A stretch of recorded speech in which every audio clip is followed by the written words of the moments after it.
আজকে দেখো বন্ধুরা, একটা নতুন রেসিপি নিয়ে চলে এসেছি। দেখো, প্রথমেই মাছগুলো দেখতেই পাচ্ছ। মাছগুলোর মধ্যে 1 চামচ লবণ, 1 চামচ হলুদ দিয়ে ভালো করে মাখিয়ে রেখেছিলাম কিছুক্ষণ। তারপর তেল গরম হয়ে গেলেই আমি একে একে মাছগুলো বন্ধুরা ভেজে নেবো। তো তোমরা সবাই কেমন আছো? আশা করি খুব ভালো আছো। আমিও খুব ভালো আছি। দেখো বন্ধুরা, মাছগুলো সব ভাজা হয়ে গেছে। নিয়ে নিচ্ছি মশলাগুলো, টমেটো, আদা রসুন আর 4টে বড় সাইজের পেঁয়াজ। তারপর সেখান থেকে টমেটোটা নিলাম, আর যে রসুন আর আদা কুচিটা আছে, আর সামান্য 1 মুঠ মতো পেঁয়াজ নিলাম, আর নিলাম 2-3 চামচ মতো টক দই। আমি টক দই দিয়ে আমি কোনো জল দিলাম না। এই টক দইটা দিয়ে আমি ভালো করে মশলাটা ব্লেন্ড করে নেবো। আমাকে তাহলে আর টক দইটাকে ভালো করে আর ফেটাতে হবে না। এবার দিয়ে দিলাম তেলের যে মাছের যে তেলটা ছিল তার মধ্যে দিয়ে দিলাম 1 মুঠ মতো পেঁয়াজ। পেঁয়াজ দিয়ে আমি ভালো করে নাড়াচাড়া সুন্দরভাবে নাড়াচাড়া করে নেবো।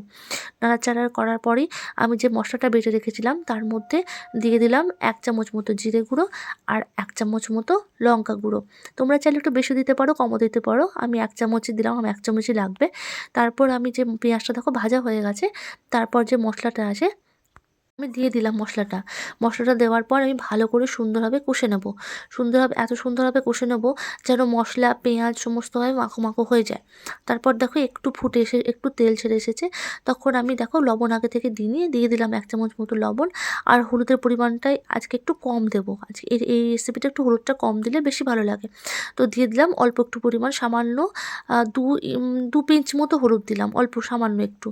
দেওয়ার পর আমি এই মশলাটাকে ভালো করে ঢেকে রেখে দেবো 10 মিনিটের জন্য, কষিয়ে নেওয়ার জন্য। তারপর দেখো মশলা থেকে তেল ছেড়ে গেছে। দেখেছো কত সুন্দরভাবে তেল ছেড়েছে এবং খুব মিষ্টি, মিষ্টি সেন্ট আসছে। তখন আমি হাফ বাটি পরিমাণ জল দিয়ে দেবো একটু গ্রেভির জন্য। এটা একটু থিক গ্রেভি হবে, খুব পাতলা হবে না, আবার খুব ঘনও হবে না, মোটামুটি হবে। এবং মশলা এবং যে তেলটা যে বেরিয়ে এসেছে তাকে আমি ভালো করে মাখা, মাখা করে নেব।